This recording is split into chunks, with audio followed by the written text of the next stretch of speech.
दोस्तों, जैसा कि आप सभी को पता है कि जब वाइफ जो है वो 498 ए का केस करती है, 125 सीआरपीसी का केस करती है, तो उसके साथ में वाइफ जो है वो डीवी का केस यानी कि डोमेस्टिक वायलेंस का केस भी कर देती है। तो आज के वीडियो में मैं आपको बताने वाली हूँ, एक ऐसा ग्राउंड बताने वाली हूँ जिसके बेस पर आप डीवी के केस को पूरी तरीके से खारिज करवा सकते हैं, डीवी के केस को पूरी तरीके से डिसमिस करवा सकते हैं। आपके ऊपर डीवी का केस चल ही नहीं सकता, यानी कि शादी के बाद में अगर पति पत्नी अलग अलग रह रहे हैं तो ऐसी सिचुएशन में डीवी के केस को आप खारिज करवा सकते हैं। डीवी के केस का आपके ऊपर चलना पॉसिबल ही नहीं है। तो हस्बैंड जो है वो किस तरीके से डीवी के केस को खारिज करवा सकते हैं, क्या कानून है, इस बात की पूरी जानकारी आज की इस वीडियो के अंदर मैं देने वाली हूँ। तो इस वीडियो में एंड तक पूरा जरूर बने रहिएगा। इस वीडियो को स्किप बिल्कुल भी मत कीजिएगा, वरना आपको पूरी इंफॉर्मेशन नहीं मिल पाएगी अगर आप इस वीडियो को स्किप कर करके देखेंगे। दोस्तों, आप अगर हमारे चैनल को अभी तक सब्सक्राइब नहीं किए हैं और हमारे चैनल पर पहली बार विजिट कर रहे हैं तो हमारे चैनल को सब्सक्राइब कर लीजिए, साथ ही इस वीडियो को लाइक कीजिए और साथ ही बेल नोटिफिकेशन बटन भी जरूर प्रेस कर लीजिएगा ताकि फ्यूचर में आने वाली वीडियोस का नोटिफिकेशन आपको मिल सके। तो दोस्तों नमस्कार, मैं हूं एडवोकेट अपराजिता और आज की इस वीडियो में आप सबका बहुत बहुत स्वागत करती हूँ।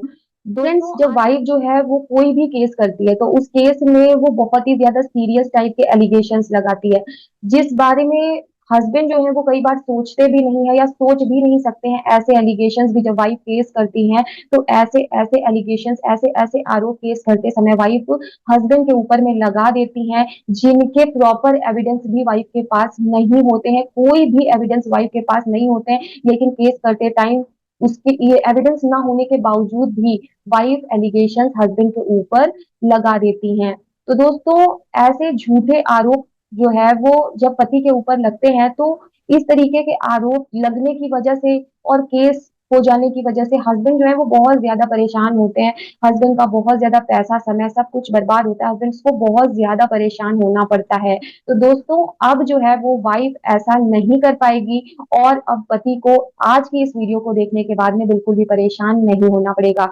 वाइफ 125 सीआरपीसी का केस डालती है तो उसमें भी दोस्तों एलिगेशंस लगाती है कि मेरे पति ने मुझे मारा पीटा, मुझे घर से निकाल दिया बेवजह, मुझे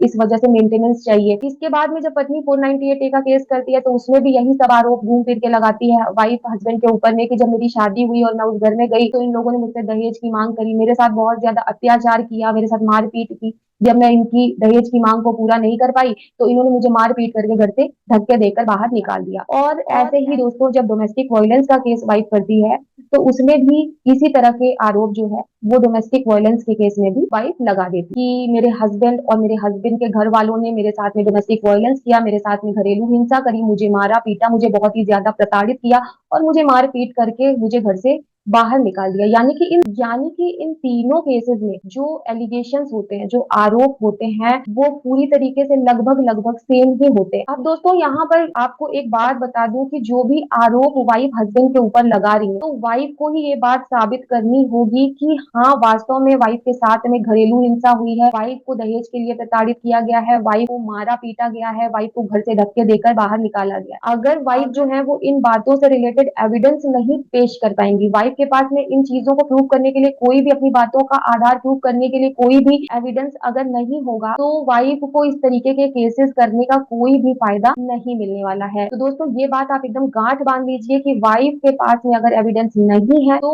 वाइफ को किसी भी तरीके का कोई फायदा आपके ऊपर झूठे केसेस करने से नहीं होने वाला है। हाँ, वो आपको परेशान जरूर कर सकते हैं। अब दोस्तों, इस चीज के ऊपर आपको मेन फोकस रखना है कि मेरी वाइफ मेरे ऊपर जो भी एलिगेशंस लगा रही है उससे रिलेटेड एविडेंस जो है वो वाइफ पेश करे। अब दोस्तों, हस्बैंड को इस मैटर में मेन फोकस अपना बना के रखना है कि वाइफ ने जो जो जो एलिगेशंस हस्बैंड के ऊपर लगाए हैं उन एलिगेशंस को प्रूव करने के लिए वाइफ जो है वो एविडेंस पेश करे कोर्ट के अंदर। अब दोस्तों, हस्बैंड को करना क्या है, हस्बैंड को इस चीज के ऊपर अपना मेन फोकस बना के रखना है कि वाइफ जो है हस्बैंड के ऊपर वो जो भी आरोप लगा रही हैं, जो भी एलिगेशंस वाइफ ने केस करने में लगाए हैं हस्बैंड के ऊपर, हस्बैंड को इस बात का कोर्ट में प्रेशर बनाना है, जज साहब से रिक्वेस्ट करनी है कि वाइफ ने मेरे ऊपर जो भी एलिगेशंस लगाए हैं वो निराधार है, वो बेसलेस है और बिना वजह इन्होंने मेरे ऊपर झूठे आरोप लगाए हैं। तो इन आरोपों को वाइफ जो है वो प्रूव करे में और इससे रिलेटेड एविडेंस जो है वो कोर्ट के समक्ष वाइफ पेश करे। तो दोस्तों अब ऐसी सिचुएशन में वाइफ के पास में अगर कोई एविडेंस नहीं होंगे, उनके साथ इस तरीके की कोई घटनाएं नहीं होंगी और हुई होंगी और उन्होंने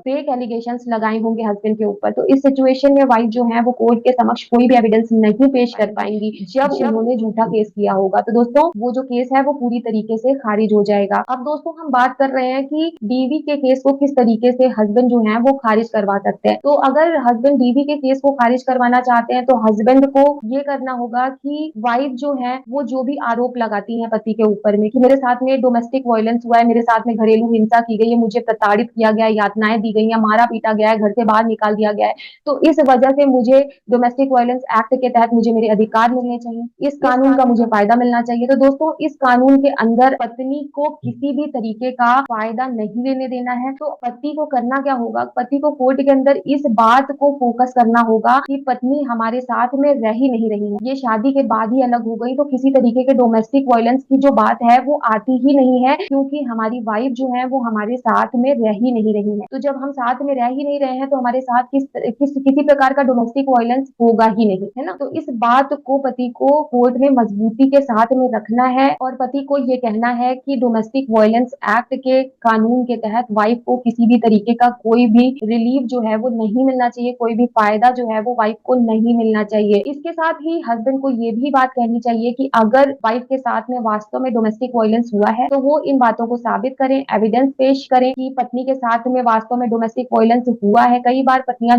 झूठा आरोप लगा देती है, उनके पास में कोई एविडेंस नहीं होता है। तो ऐसे सिचुएशन में दोस्तों जब पत्नी कोई भी एविडेंस नहीं दे पाएंगी कि उनके साथ में डोमेस्टिक वायलेंस हुआ है, अब ऐसे सिचुएशन में जब वाइफ एविडेंस नहीं दे पाएंगी और हस्बैंड वाइफ साथ में नहीं रह रहे होंगे या बहुत ही कम समय तक दोनों साथ रहे होंगे, तो इसका मतलब दोस्तों ये होता है कि घरेलू हिंसा नहीं हुई है। तो जिसके साथ में घरेलू हिंसा होती है दोस्तों वही डोमेस्टिक वायलेंस एक्ट का फायदा उठा सकता है, उसी को ये जो